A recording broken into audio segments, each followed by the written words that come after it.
Hey, what's up, everybody? Welcome to the Think Computers Weekly Tech Podcast. This is episode number 215 on Wednesday, March 25th, 2020. And like always, we are brought to you by Amazon.com. You can go to thinkcomputers.org/Amazon. Anything you buy there subsequently is going to help us out a little bit. We get a little bit of a kickback on that, and we really appreciate it. Helps us keep the show going and the site going, things like that. So had some awesome weather today, and I'm gonna ask my co-host Bob, how was your guys' weather? Oh, it was it's been gloomy for the past couple of days. Yeah. But the sun did come out today. So I'm in Pittsburgh, you're in Wichita. So Yep. The sun came out for a little bit, which is nice because we've all been stuck inside. I know a lot of us have, and being able to have sun outside when you go outside is a plus, I feel. Yeah, and it was a little tricky the other day because it was nice and sunny, but it was cold again. We've just had like 70s weather and then back down to the 40s and rainy and cloudy and foggy. And then today it kind of cleared up, and I think it almost reached 80 today, which was really awesome. Nice. Yeah, that's nice. It was probably in the 50s or 60s today, but just the sunlight. I feel like the sunlight just makes a big difference. Oh yeah, I would say definitely. But yeah, so how's your social distancing going? Not as good as I wish. I work in an essential industry. So I'm still around coworkers a bit. I mean, everybody's really trying to kind of keep that distance. But what I'm working with is deploying systems to people to work remotely, and just there's a lot of interaction and stuff like that. So not as great as I wanted it to be. But we'll get there. Yeah. Trying to stay as safe as possible. Not much has all changed. I don't go to my office in the city, but I've been here. The only real difference is that Kayla, my girlfriend, is home, and she's been cleaning the house, which is nice. So we have that. There you go. But yeah, let's jump into reviews this week, and for everybody following along on the live stream, or if you are listening to later in the audio, we do have our show notes page that has everything that we're talking about. So you can go ahead and follow along and click through and, get all the information, or just follow us along in there. So this week, I took a look at a monitor, which if you follow me on Twitter, you saw that I said that this is the monitor that is made for me. And I really think that it's got to be pretty wide then, right? Yeah. So for me, ever since I went to an ultra wide, I absolutely fell in love with the screen size. It is perfect for productivity work. So I wish I could show you like my entire screen, but this window that I have right here, I have another one right beside it. And they're the exact same size. And it's like, I would say like an ultra wide is like having two 24-inch monitors side by side. And it's a 34-inch. And it's so good for productivity. So basically you have two monitors sitting in front of you, but you don't have the damn borders, which is the most annoying thing I would say about having a multi-monitor setup is the borders. Nobody likes borders. Right. And it still is the perfect size, I think, where you're not looking side by side all that much, at least for me. I'm really used to it. So MSI sent their Optix MPG341CQR, which gives me that 34-inch ultra wide that I like. But the biggest thing for the past couple of years is the ultra wides weren't really targeted towards gamers because they couldn't offer the higher refresh rate. Well, this monitor has 144 hertz refresh rate, and it has the UWQHD, which is essentially widescreen 1440p. A lot of the other ones that gave you a little bit higher of the refresh rate were only 1080 height. So that's kind of, you don't want that. You just don't get enough space with that, I don't think. So this monitor, like I said, it gives you those two things. So you have the higher refresh rate and basically the widescreen 1440 for gamers, but then for people who want productivity, you have the wider screen, you have all that screen real estate as well. So you get a lot with this monitor. And, for me, like I said, I really, really like this monitor. It has an awesome stand. And I think that for stands, they're people don't think about them all that much. You know what I mean? Yeah, how deep is it? Like, I know it looks pretty wide, right? But is there a deep? No, no, okay. Yeah, Because it's I'm used to decent. seeing like that third leg out the back that kind of takes up so much desk real estate. Yeah, it's decently big, but the thing about it is it's so effortless, and this is a big monitor, Mhm. and I hate having to like really forcefully move things up and down. So this stand is awesome. It doesn't take up a whole lot of desk space. You can see how the legs here are kind of like they come out, but they don't take up a whole lot of space, which I really like. And then you can move the monitor up and down and side to side, which is pretty typical for ultra wides. You're not going to Sure. get rotation because this is a curved screen as well. So you have that 1800R curve, which I believe is pretty much perfect for a 34 inch. For me, it is. It's pretty much like right on par there, which I do like as well. The stand also has this hole here, so you get your cable routing, no problem. You Is that an have aluminum stand or is it just like plastic that was kind of molded with the? it. Actually, I'm not sure. I know the base is aluminum. The base is Mhm. metal, for sure. I'm not sure Okay. about this piece. Okay. But you have a USB hub on this as well.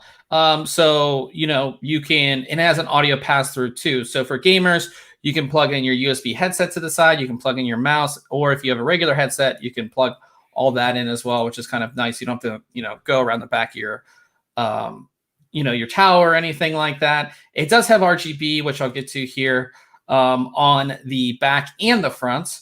The back is just kind of like this little accent here. It serves absolutely no Mhm. purpose besides just looking cool. It's not going to light up the back like your wall or anything like that. It just looks cool. That's basically it. But the RGB on the front, let me The see. MSI logo is RGB as well, isn't it?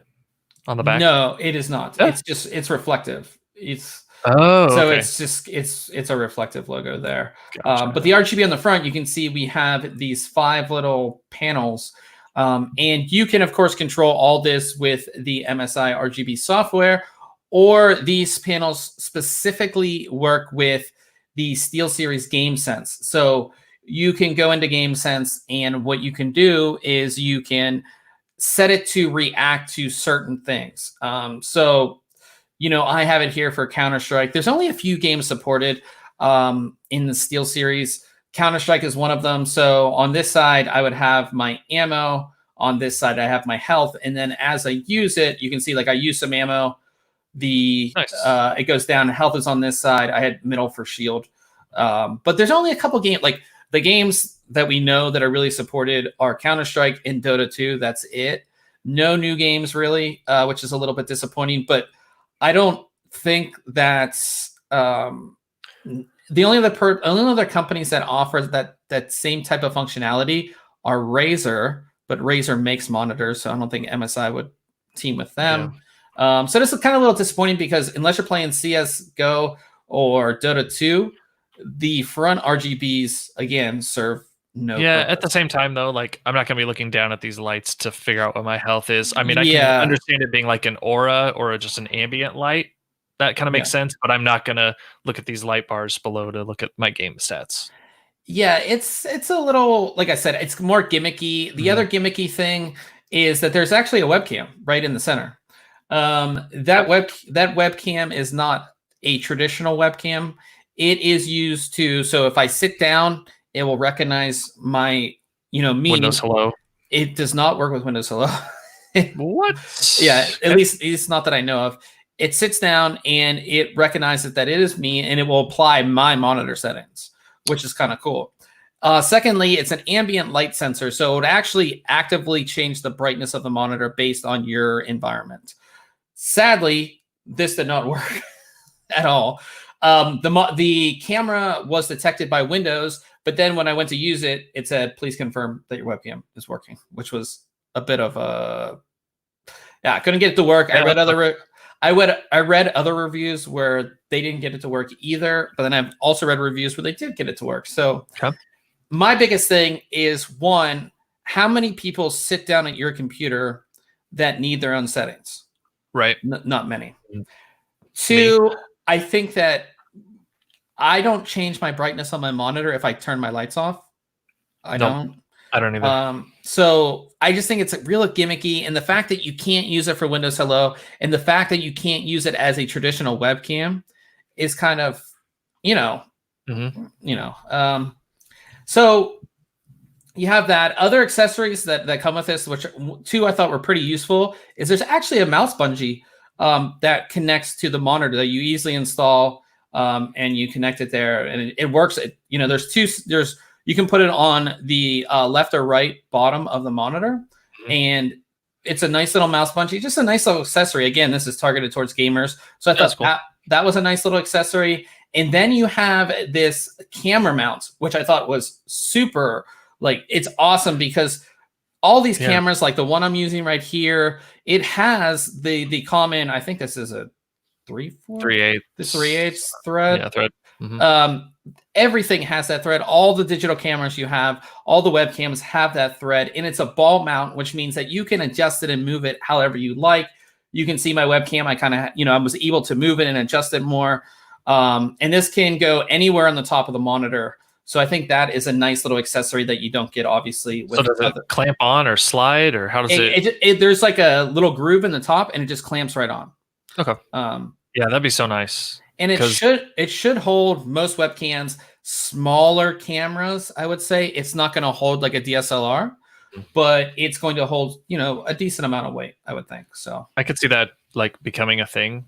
Maybe because you're showing there the C920 or 922.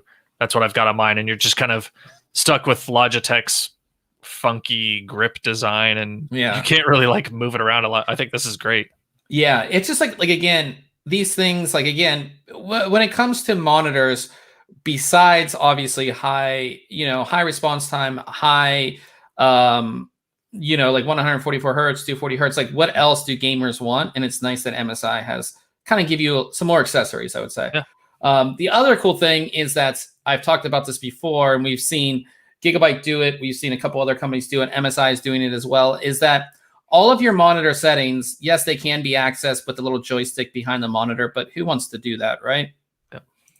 You have this gaming OSD. You have to have the monitor connected via USB to your computer, but if you do, you get access to this, which is all of your monitor settings in software rather than on your monitor screen with that joystick that takes forever to do. Nice. Some cool things in here that you can do is that, of course, you can put in your crosshairs if you want. Some people think that's cheating, but you can do that.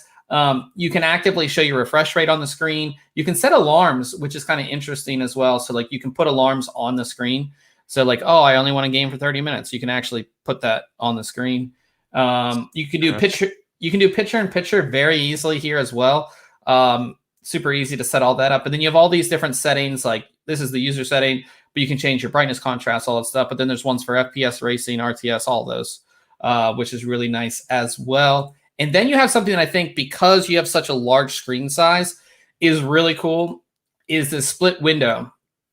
So just like how I have here, I have two windows side by side. But if we're going to be streaming later, if you're streaming, it has this thing where you can select a layout. You can see how all these are different. You can select a layout and then be like, okay, I want this, here, and then you just hit apply, and it moves those windows over, so you have this perfect layout for your windows. Which Windows is actually coming out with something like that, or in their latest release was kind of remembering where those are and those custom sizes. But yeah, this is awesome.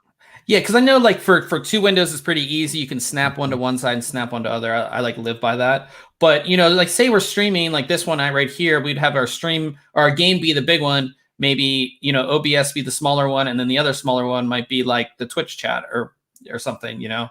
I think that is really cool as well. And then, like I said, as far as performance goes, this monitor, it's 144 hertz. It's not G-Sync certified, but it works with G-Sync. We had G-Sync turned on, and it worked no problem.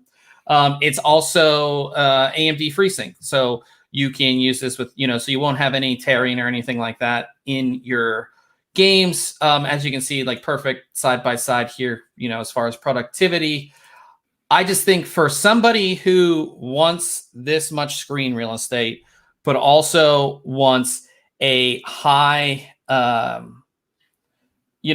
a high refresh rate. I think this is one of the better choices. Also with the extra accessories, the only thing I don't like about it is the webcam, which adds extra, it just adds extra cost. And I think the RGBs on the front are kind of gimmicky, and the ones on the back they don't really serve a purpose besides looking cool. So this monitor is, I believe it's $699. It is a VA panel. I didn't say that as well. It is a VA panel. It performs really well. And one thing I also really liked about it, out of the box, it's very well calibrated. Like I didn't have to change things around. Like I just plugged it in, and it was pretty good. Like I didn't have to adjust a lot. I know with a lot of monitors, like you really have to go into the settings.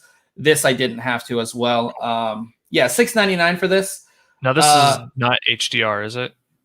It is it's certified HDR 400. Okay.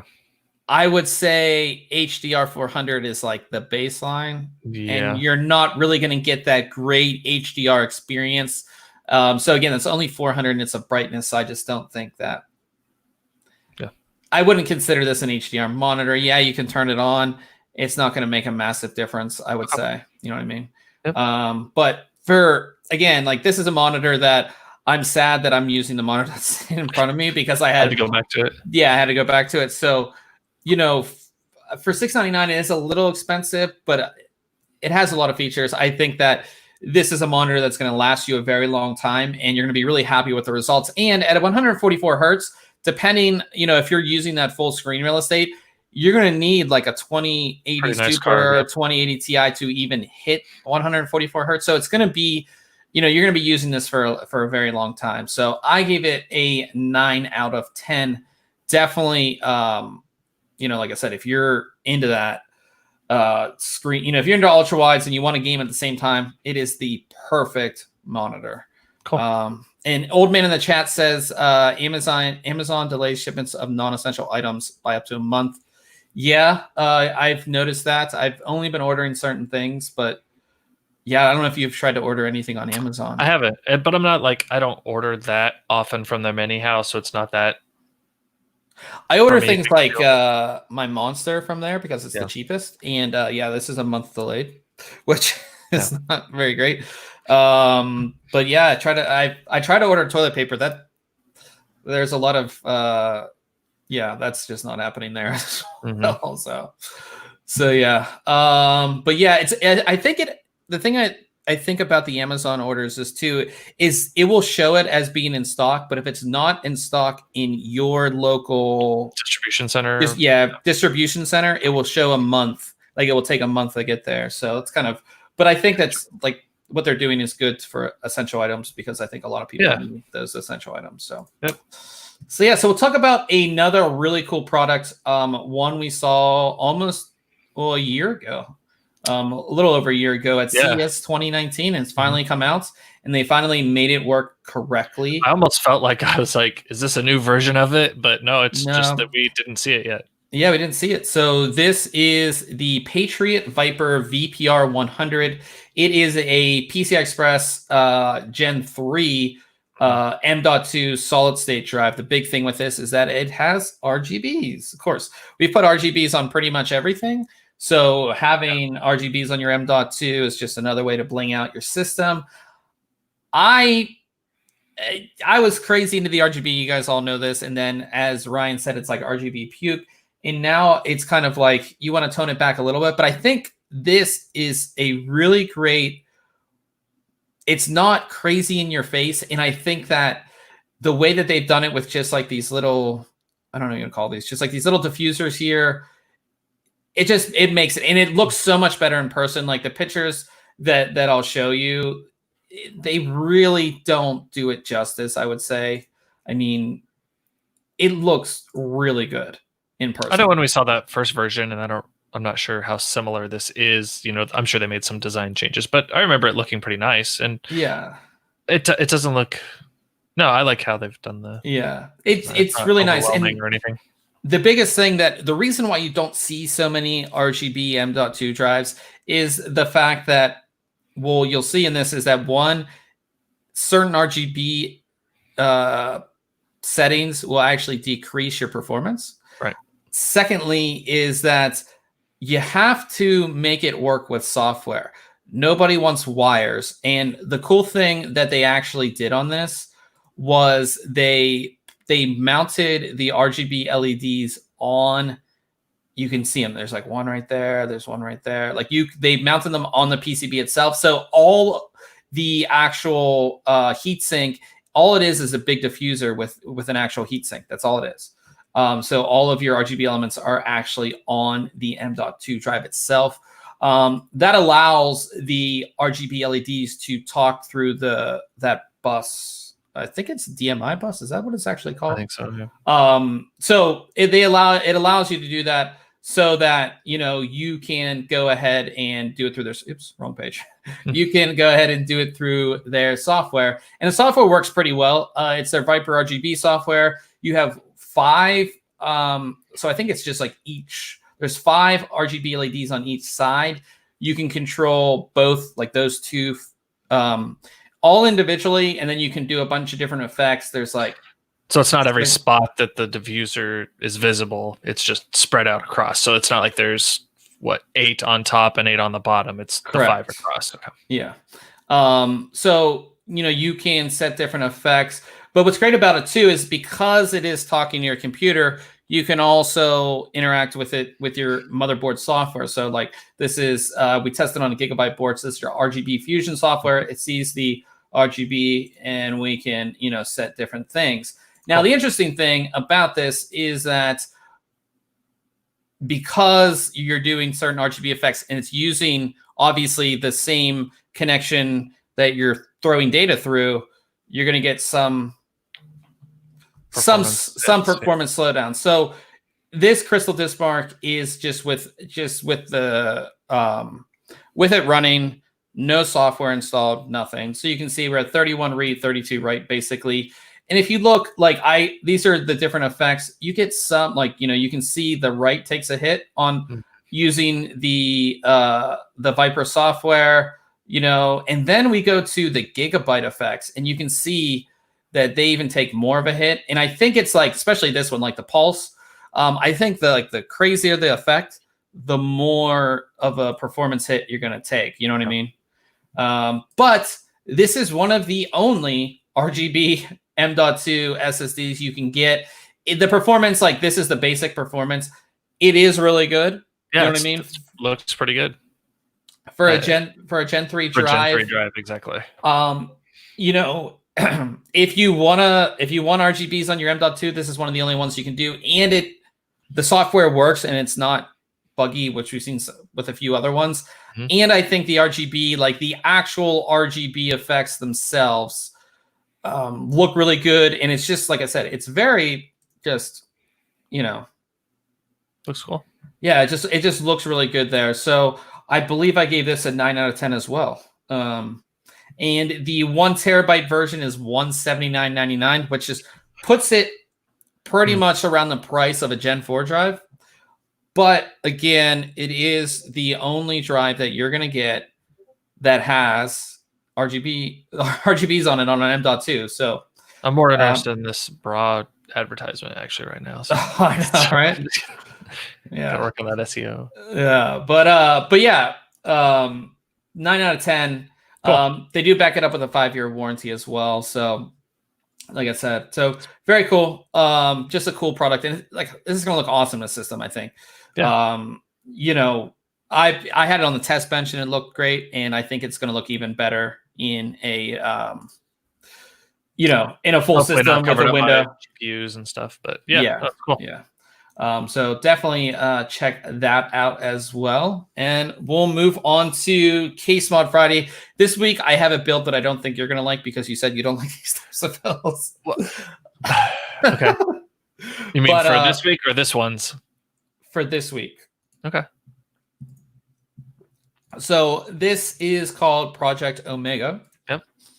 And this was, I believe this was Thermaltake's, whatever their modding contest is called. Mm-hmm. And the reason I don't think you're going to like it is because it has all the emblems and stuff all over it, Oh, okay. Yeah. I was I actually like quite a few things in this build. Tell me what your favorite thing is. I'll tell you if it's my favorite thing. Okay. So it's probably the angled res with the frosted glass and the frosted Yes. tubing. That's Yes. yep. We And I haven't like that seen. color, that Yes. orangish red color. Like, I wish that this was more of a Ryzen build. I know obviously the Ryzen symbol is and logo is there, and Yeah. AMD on the front, and I'm sure this is a tight ASRock build with the gears.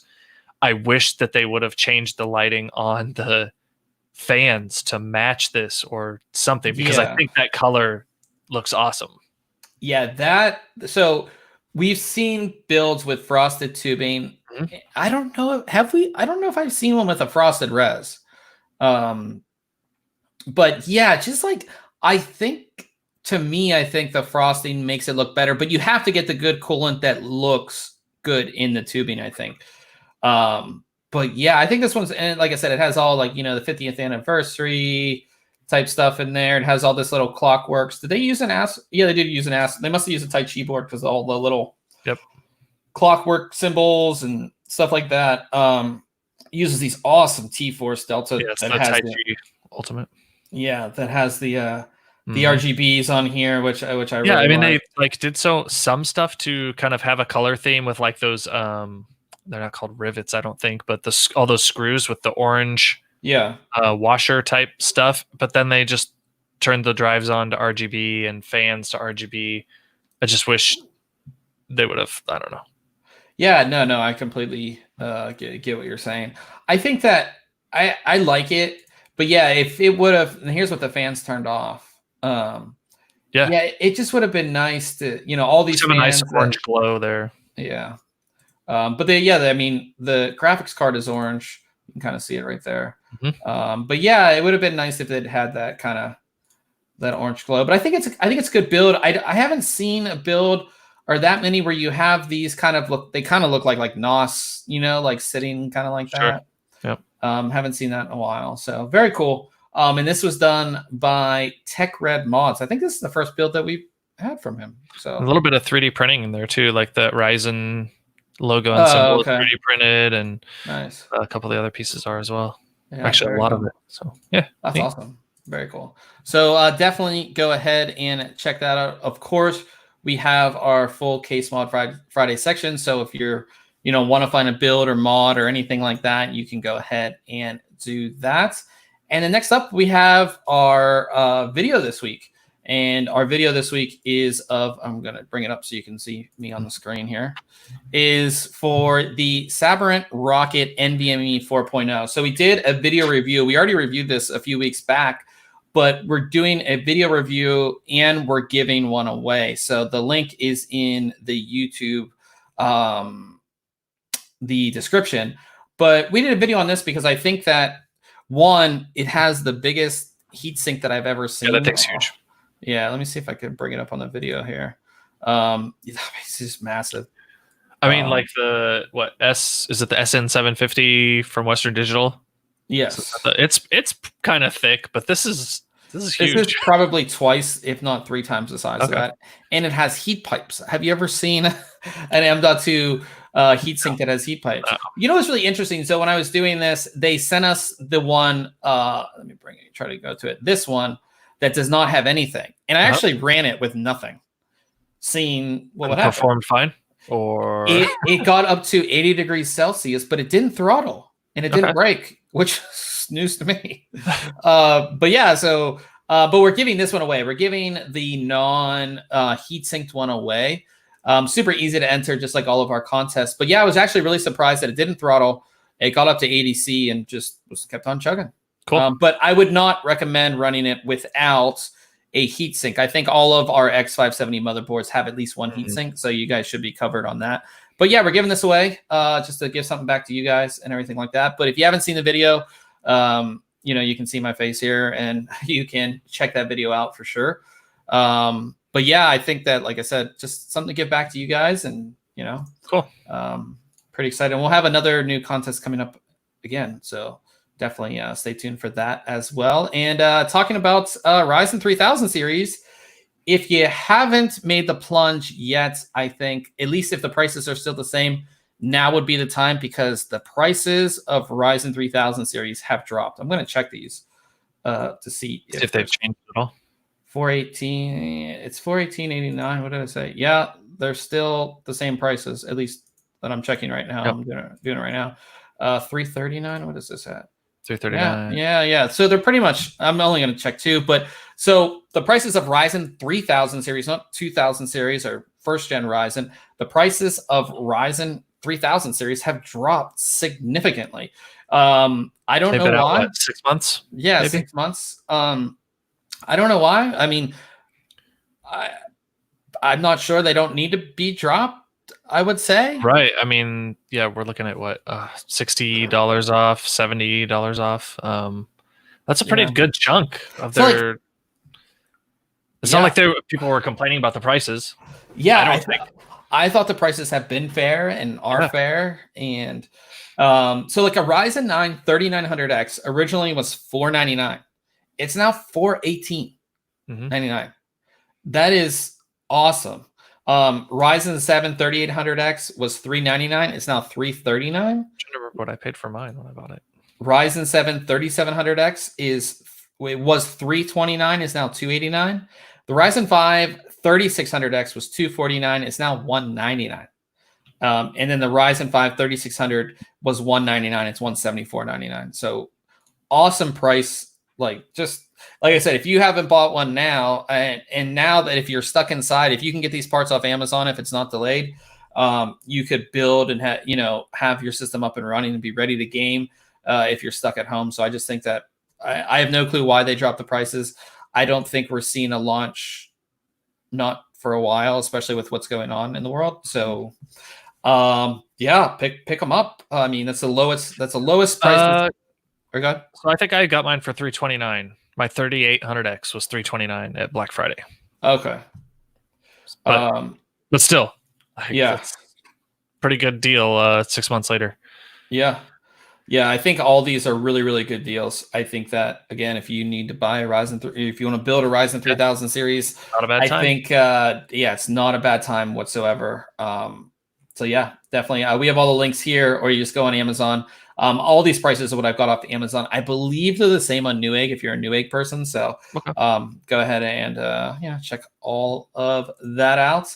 And we talked about a lot of cancellations last week because of what's going on in the world. So the first one, probably the first show that really involved us, maybe Mobile World Conference was first. I'm not sure.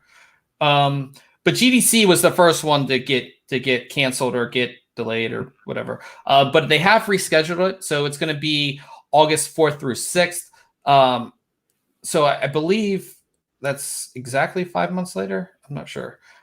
Same thing. It's going to be in San Francisco, starting August 4th and going to August 6th. So if you were wanting to go to GDC, I would just be so hard pressed because of what's going on to really book anything out.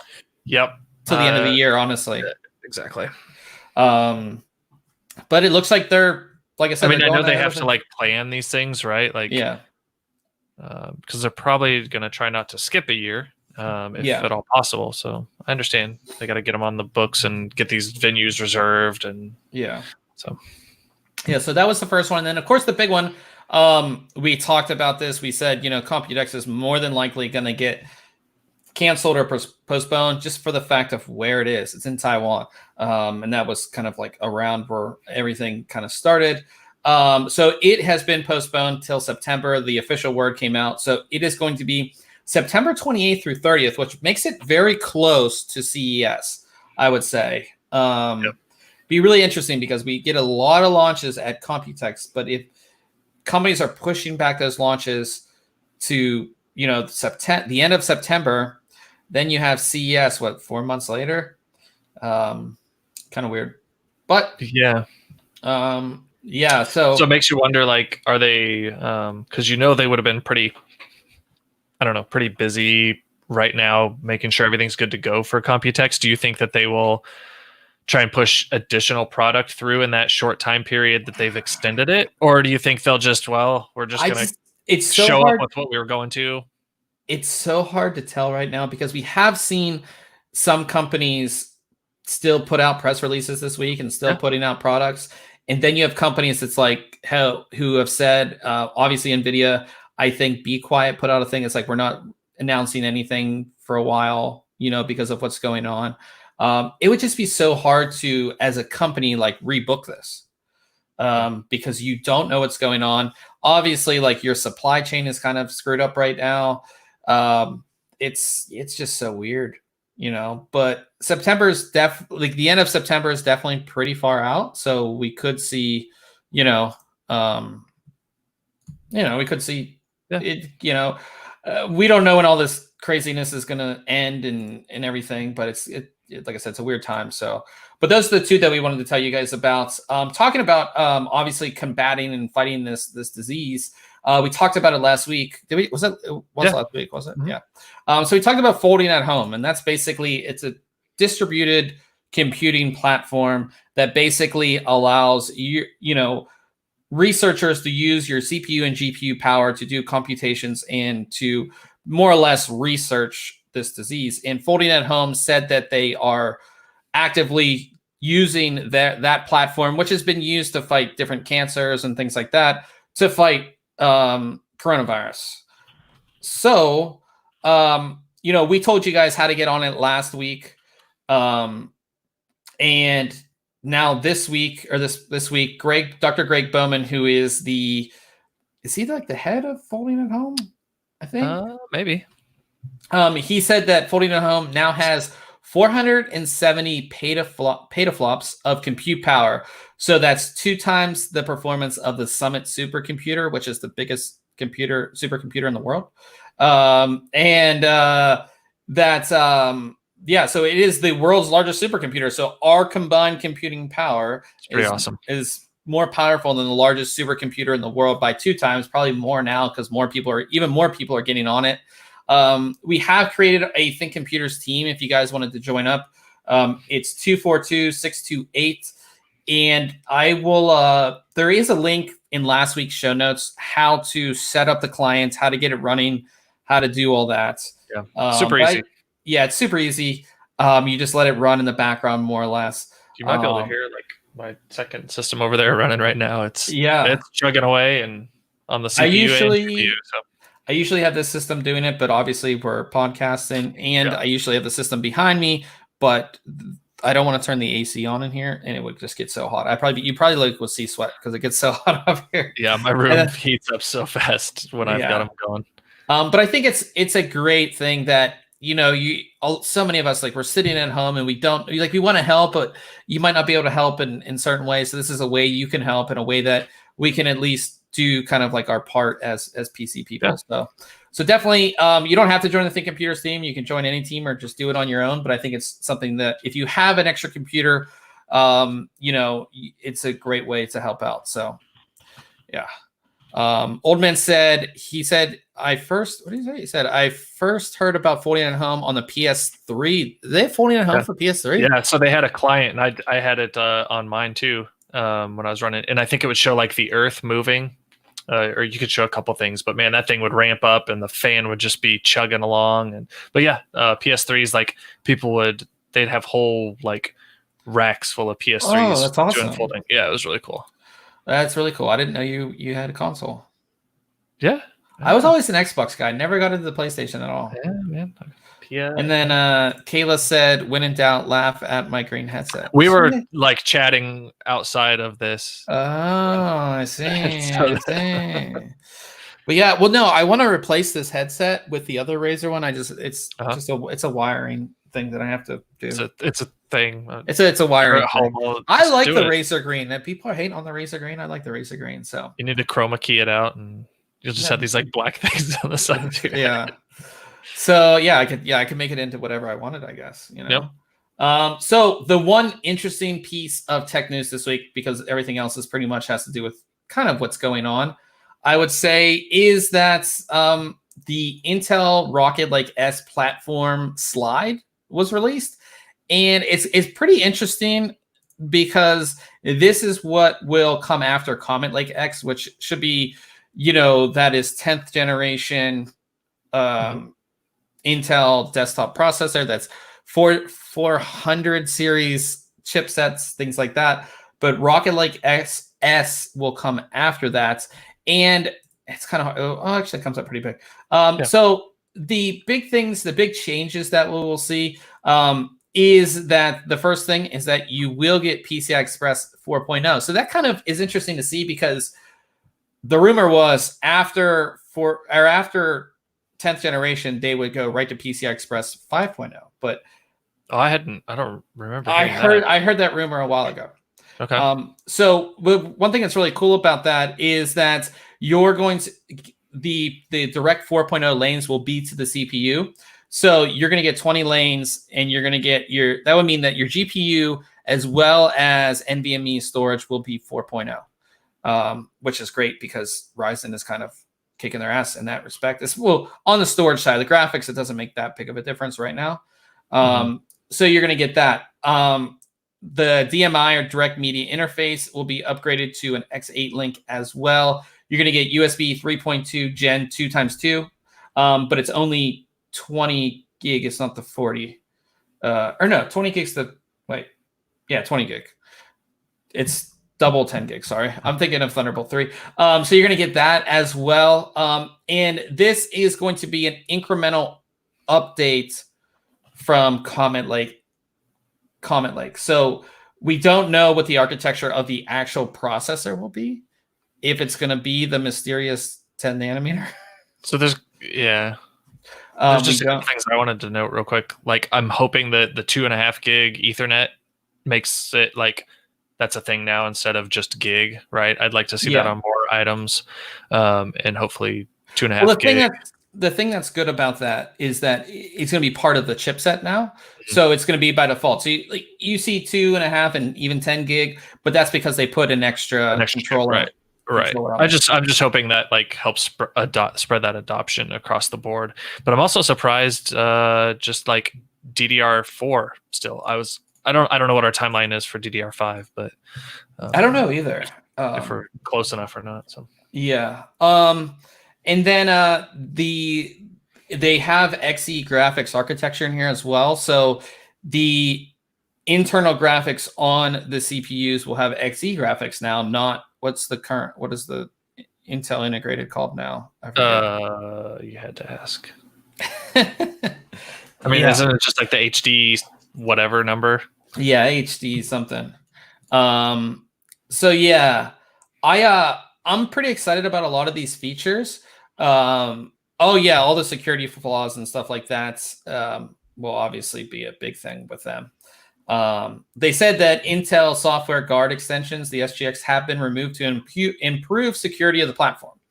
Good. So that is a plus. The thing is, with all these diagrams, I think that like Intel has changed things around, and I just don't get excited until I actually see like this is what it's actually going to be, because we're decently far out. Like, we haven't even seen the 400 series chipsets yet. Mm-hmm. We're seeing 500 already. Yeah, and a lot of these things, like, we don't know when any of this is going to come. So that's something I don't know. I can't get excited about it until we actually see it, and we get like a better timeline. But for those who want to kind of see what's coming from Intel, this is what's coming, hopefully. Yeah. So one really cool thing that I saw today online is that I saw this image, and I'll bring it up for you guys, of a Lego 3D FX Voodoo graphics card. And I was like to myself, where do I buy this? Because I want a couple, because I want to put them in the office, and I want to cool. Yeah, it'd just be something cool. I know you and in your office, like if you guys look at Ryan, can I bring up just Ryan on this? Oh man. Oh wait, no, that's just his face. I don't think I can. You can bring me up like solo, can't you? No, I don't think I can. Oh. Well, anyways, you guys can see. There's like you can see. Yeah. Stuff here. There's more Legos, toys. Yeah. So you can see all of Ryan's stuff there, and I was like, well, one, it's 3DFX, which if you've been around computers long enough, it's like iconic graphics card brand. I had a Voodoo too. So to have something like this as a Lego, I immediately wanted it. But I come to learn that this is just an idea. So I didn't even know this because I'm not like a huge Lego nerd. But Lego Ideas is a website where you can put an idea out there to Lego. And if you get enough supporters, they'll actually make the product, which is kind of cool. Well, I mean, there's nothing keeping you from doing it right now, right? You could probably figure out what bricks you need to build that, but to be an official part would be kind of cool. Yes, because I don't want to buy random brick. Like I just want to buy, I just want to like go on Amazon and buy these. Yeah. So there's 418 days left, 168 supporters. They need 10,000. So I would urge all of you. We have the link in right here. This link, which goes to the Lego Ideas website. You do have to register, which is kind of crappy. Yeah. To put support, but go ahead and register on the Lego website and support this project, because as PC people, it would be awesome to have a Lego that has to do with us. I mean, this is like full, like it's a graphics card. I mean, it's pretty awesome, and it's an iconic graphics card at that. Is a 3DFX graphics card. Yeah, I'd almost like choose a different card, but what card would you choose? I don't know. I have like a special place for like, I think the GeForce 2, not so much the GeForce 2, or maybe the 4 series, but I don't know. This is a 3DFX Voodoo, like the Voodoo is. I think the Voodoo so 2, iconic, right? I think. Yeah, the Voodoo 2 was like the card. That was the best card at the time. Yeah. So yeah. So if you want to support this project, I already have. You can log in or not log in. You have to register to support it, but I would support it because I think it's really cool. So definitely check that one out for sure. I just thought that was like I said, I would at least buy at least a couple. Put one on my desk, put one on the shelves back there. Just be kind of cool. Yeah. So talking about social distancing and staying at home, GOG, which is, if you don't know, is basically like a game service, much like Steam. Yep. They have this stay-at-home game bundle, which is 100% free, and you get 27 games. And you can see, or wait, I didn't bring it up on screen. But you can see I own, because I got them all in this thing. But check it out. There's a ton of games, 27 free games that, of course, they're encouraging us to stay at home. I think that's what we should be doing at this time. And yeah, it's one. I mean, even if, like I said, there's 27 free games. Postal, Classic, and Uncut. That's a good one. I didn't even look at them. I just put them into my account. Ultima, that's pretty cool. I don't know any of these other ones. Even though, like, even if you haven't even seen them, like, they could be like an awesome game, and it's awesome. Builders of Egypt. That sounds cool. I'm into that. I'm into Builders of Egypt. That sounds cool. It's like an RTS maybe or something. Yeah, it says a strategy game. Cool. But yeah, like just free games. And you can't complain. Nobody can complain about free games. So we have, again, 27 free games here that you guys can go ahead and get. And then the next one is that a very popular game is now free on Epic Games. It's part of their free, they offer free games. This is Watch Dogs, and it is free on the Epic Games Store till tomorrow. I think it runs out tomorrow, the 26th. So just log into Epic and get it. It will take up a lot of your time, and I think it came out in 2016. Did you play it? Or 14? Oh, I did play it. It was decently good for what it is. For a free, like, again, we can't complain about a free game. Sure. So I think that it's free. It's and again, the biggest thing I think is that with all these Epic games, like, you don't have to download them. You just add it to your account, add it to your inventory, and then when you're ready to play it, grab it. Yeah. Old Man said that Watch Dogs is a good game. Yeah, I like playing it. So it's free on Epic Games. I know a lot of people don't like Epic Games, but you do get the free games there. So yeah, and there'll be new games next week. They do it every week. They have at least one free game, if not two. So again, if you have all this free time right now and you're looking for free games, that's another way to do it. Epic Games has a ton, so check that out as well. And then the most, or I wouldn't say it's the most, but one of the most iconic PC games of all time, it could possibly be getting a remaster. Now, if it did, would you get it? No. You wouldn't get it? Why not? I didn't even play through all of Crysis. Actually, you know what? Oh. I didn't even play Crysis. You didn't play the original? I did not. Oh, why? I was thinking Far Cry at first, right? But no, I didn't play any Crysis. Oh, man. Yeah, who So is when this you guy? said like one of the most iconic or something, my It is. mind immediately went to Doom, and it made me think of Doom Eternal. I think Yeah. that just came out, but no, I don't really care about Crisis. So, um, Sorry. yeah. Well, the biggest thing is that everybody knows the saying, but will Oh it yeah, run Crisis? Because right. Crisis always pushed the graphical boundaries, and if you turn that game all the way up, like it just melted everything. Like it melt your Yeah, PC. Like it just was that taxing. And they always in the game. If you said you haven't played it, like it is beautiful. It is a beautiful game. Much like it reminds me a lot of Far Cry, actually. You Cry know, Engine. Yeah. yeah. So Crytek, they put out this video, I think yesterday, called Never Stop Achieving. It shows their games of like, here, I'll just play it. I'll turn this off. It shows some of the games and part of the engine. And at the end, you see this. Let me get to the end here. You see this world. And what is this world? This is like an iconic scene from the original Crisis. And you're just like, wait a minute. And then it ends. You know what I mean? That's cool. So we more or less think that it's going to be a remaster coming out. They hinted at it already. EA already confirmed that they're working on exciting remasters of fan favorites. This is obviously a huge fan favorite. Was obviously a big game at the time. You have new consoles coming out that would obviously, help pump this game up as well. So I would hope that they would remaster this game because it is a really fun game and it's a beautiful game. And if it's remastered to take advantage of new graphics technologies and everything like that, I think it would look amazing. Cool. So that is our news for the week. That's it. Yeah, not like a lot of gaming news, which I kind of like this week. Definitely. So, talking about what we have coming up next week, guess I'm reviewing another super fast portable SSD. I love these things. Yeah. I love these things. So this one is actually from Lexar. It is their SL100 Pro, 950 megabytes a second read, 900 megabytes a second write. I have the 500 gigabyte version. It is actually I have it. Now that I think about it, it's sitting right here. It's very small, but pretty thin. Pretty thin. USB 3.2 Gen 2. This one is a little heavier. The aluminum casing is actually pretty beefy compared to some of the other ones. So excited to take a look at that. And then I'll also be taking a look at something I think I've also like fell in love with like certain things this year or, over the past 6 months. One is obviously these guys, super fast portable storage.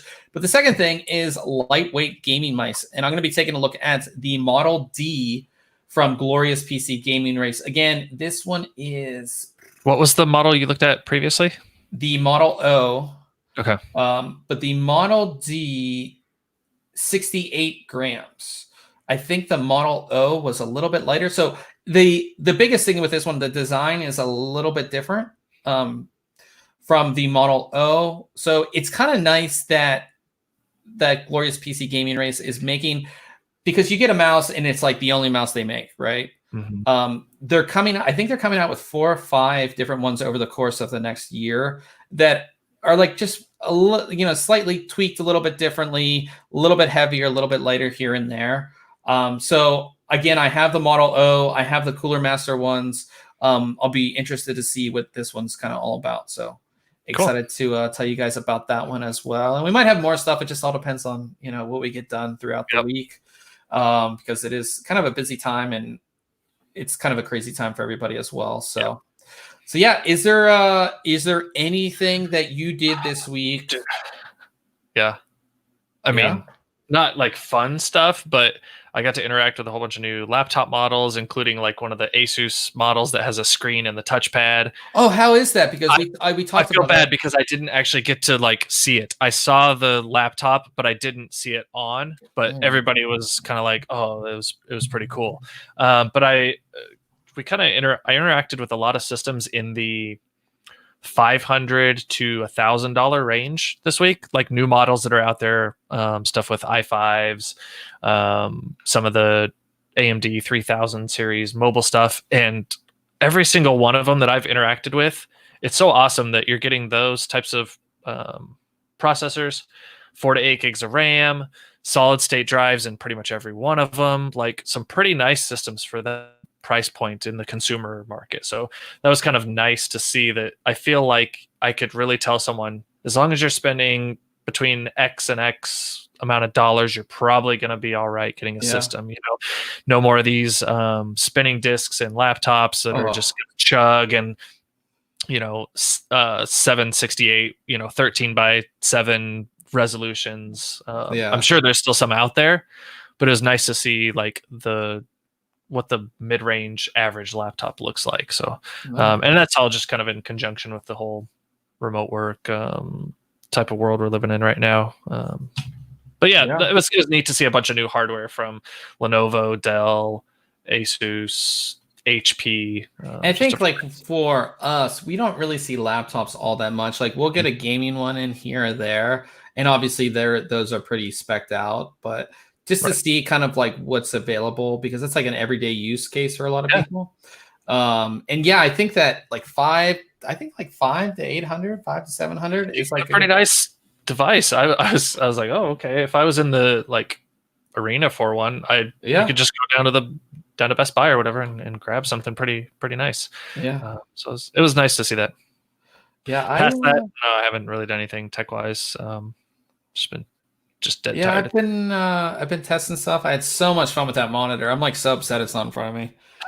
I feel like I have to send that one back, but I might. I don't know. Your game's gonna be off your game.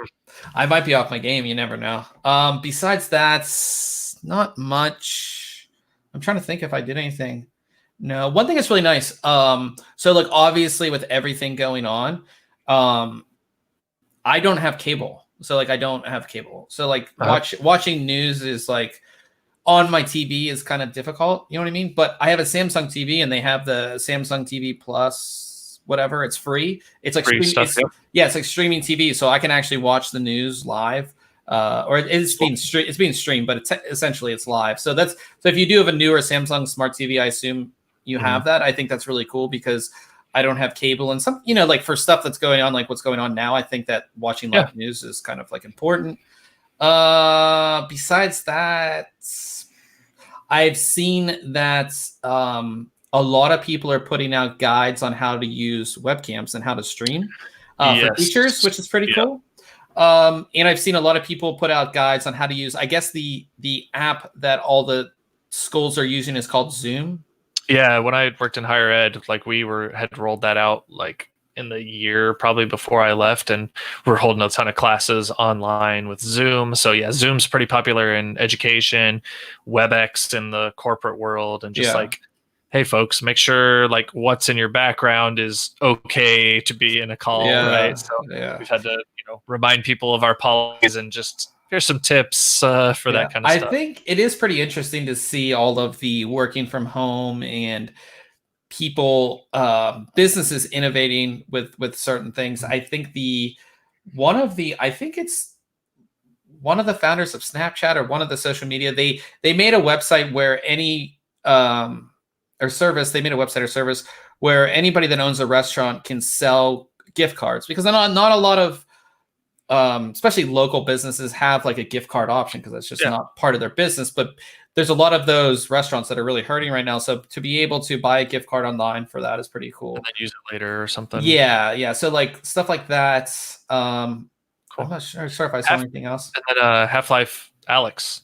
Oh yeah, we were going to talk about that. We kind of talked about it before the show. Yeah. So I looked at a couple like articles about it in like the 5 minutes of free time, and like looked through a couple screenshots. It looks really awesome. I don't think I'm in the mood to play that game right now. Just like my mind isn't like, that's not the game I want to play right now. I do want to play it. I think it looks amazing. I can't wait to give it a shot. I've only heard good things. I believe that it was the best selling VR title ever, which kind of makes sense, because it's like, this is the new Half-Life game. Of course we want it. And the only way to get it is with VR, and on PC. So no console there either. So, do you think this is a game that's going to make people buy headsets? It might. It might be, and it makes me want to get new controllers because I think some of the new controllers that are strapped to your hands, right? I'm not as up on VR as I was, so like I'm not going to try and name the names of the controllers and all those, but because I have the original Vive, I think the new controllers are even more impressive for this game. With the ones that I have, you have to actively hold them. I think there's some stuff you can do with your fingers more interactively with some of the other controllers that you can't do with mine. But I think it still looks pretty Now, do amazing. you think that I haven't played? Oh, I played a few games on VR. I don't have a VR headset. Do you think that? I mean, this game was specific. Like, this is a game, and it's not as it's a game. It's not an experience because a lot of VR games are essentially like a VR experience. Like, what's the one, the Slash Saber? Like, that's an experience. That's not really like a game, right? Yeah, I'd call it a game still, as much as Rock Band or Guitar Hero is a game. Yeah. Okay. But like, I feel like this was really like meant to be like a game where you feel so immersed. And I know VR is supposed to do that, but not a lot of games really kind of give you that. Yep. Where like, I always thought that Half-Life games, I felt like I was playing a movie. And I think that this, with especially being a VR game, really gives you that. At least from what I've read.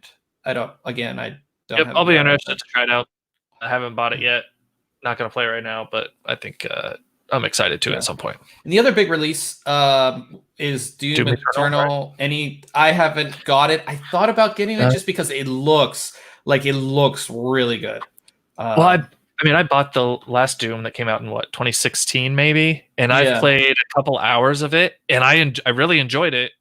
It's just like I have so many. It's that age-old problem. Like, I've got all these games and I never play them. Right, my Steam library is loaded full of games that I'm sure are awesome, and I go back to the games that I play all the time. Right, I'm back playing Apex and things like that. That's the thing. It's like I've had more free time because like I'm, because of what's going on, and I thought about getting it. I thought about like getting into like I downloaded the new Call of Duty, but I was just like, there's just like we like playing Apex, and that's what we're gonna play after this stream. You know what I mean?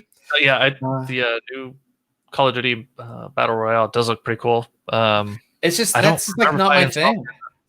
Yeah, I don't know. Just, Old Man said he'll get Doom Eternal when it's on sale. Probably the same, unless if I need to get it. Like if I don't know if it has the benchmark. Yeah, but who knows when we're gonna get new GPUs at this point either. I mean, but yeah, some pretty awesome games. If you have VR, definitely check out Half-Life Alyx. If you're playing PC, we linked you all the free games that you can pick up. But also you have Doom Eternal. And is there any other games coming out soon? I don't even know. I mean, Cyberpunk, but that's not for quite a while. Yeah, that's not for quite a while. What was the game Farm? What's the game that came out for like Animal Crossing? I never got I know it came out as big, but I don't know anything about it. Yeah. All right. Well, we're gonna get to gaming, obviously. So we're gonna be on twitch.tv/ThinkComputers right there. As you guys can see, we'll be on there. We're gonna be playing Apex. Do we have a third person this week? Possibly. We'll see if they're around. Did we talk about the SSD yet? Pete Robinson in chat is asking if we talked about the SSD. Oh yeah, we did, but we can go over it again. Sorry, I don't have the. I don't know what I'm doing over here. You should be running this because I don't know. I can't. I'm going back and forth between windows in my But anyways, So I'll bring it up here. Let me bring it up. So the Viper. I assume he's talking about the Viper VPR 100. We talked about it earlier in the podcast, but we'll talk to you about it as well for Pete. And it is an RGB M.2 SSD PCI Express 3.0. I'll show you what it looks like lit up because I'm sure that's what you want to see. It is an RGB. It is an RGB M.2, and of course, that's what it looks like. It looks amazing. I think it's performs pretty well, right? And it performs right up by the lighting a bit. Yeah, so I think it's more affected by the motherboard lighting than your like the Viper kind of affects it a little bit, but when you get to using your own motherboard's lighting software, it really affects the performance. But even at those numbers, it's not something you're massively going to notice, right? Especially if you're doing sequential. What firmware it's running? I can tell you that. Hold on. It should be, it should be in our. Has it? They say they have it and it works great. So I wonder if there's just some sort of a. Yeah. The ECFM 12.3. That's what's on mine. But yeah, hit us up, Pete. If you go into our Discord, I can definitely help you out because I have the drive here, and we can obviously troubleshoot it for you. If you're having some issues, I didn't have any. I literally had no issues with it. The only issues you might run into is that if you have motherboard RGB software and it detects it, and then you install the Viper software or vice versa, they will kind of interact with each other, or they'll kind of like each other a little bit. They'll cancel each other out. There's some issues with all RGB software in that respect. But yeah, we're running 12.3. So if you have any questions, hop in our Discord. It is linked in our show notes, which you can check out in the description of this video. So go ahead and do that. But we will be jumping off here. As I said, we are going to be going on to Twitch again, twitch.tv/ThinkComputers, playing some Apex. Hopefully get some wins tonight, get some good footage. Well, last week we had what, game 1 win? Yeah, we got worse after that. Every game after that we got worse. That's all right. Yeah. So yeah, guys, we are going to get out of here. But as always, we thank you for tuning in and joining us. And we hope everybody out there is staying safe during all of the craziness. And hopefully you're either folding at home or playing video games. So see you guys in the next one.